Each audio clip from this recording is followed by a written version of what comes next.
आप जैसे बातें बता रहे हैं चाहे लव मैरिज से रिलेटेड हो या लड़कियों की और भी चीज़ों से रिलेटेड हो, आपको नहीं लग रहा है कि आप कहीं न कहीं सिर्फ़ वुमेन्स को ही टारगेट कर रहे हो?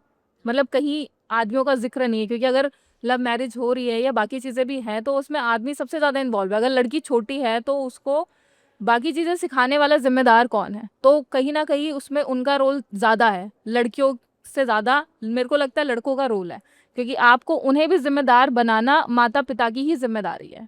अच्छा, एक बात बताइए, सबसे ज़्यादा सुरक्षा हीरे की जाती है, लोहे की? हीरे की हीरे जाते हैं। की जाती है, तो लड़कियाँ हीरा है। अब इससे अच्छा स्थान और क्या दूँ? भई आप हीरा है, लेकिन आपको तो बाज़ारी वस्तु बनना है।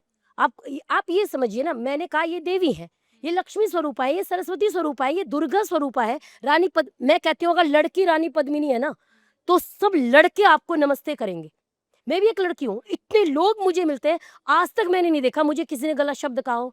अगर मैं रास्ते में अनजान भी लड़का हो, अनजान भी, अगर आप उसको कहो कि भाई मुझे मेट्रो तक जाना है, मेरे को रास्ता नहीं मिल रहा, वो आपको छोड़ के आएगा।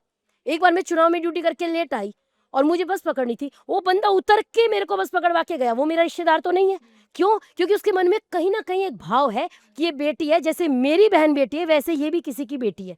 हम जो है ना, हम हीरे का स्थान आपको दे रहे हैं। और लड़की की ज़िम्मेदारी इसलिए मैं ज़्यादा कह रही हूँ क्योंकि लड़कियों को सँभालने की ज़िम्मेदारी माँ की है। हम सबसे ज़्यादा क्लोज़ किससे होते हैं? माँ से। माँ से अपनी बातें शेयर करते हैं। अगर मेरी माँ ने मेरा कस के हाथ पकड़ा है, तो मुझे दुनिया में कोई नहीं हिला सकता। मुझे किसी की आवश्यकता ही नहीं भाई।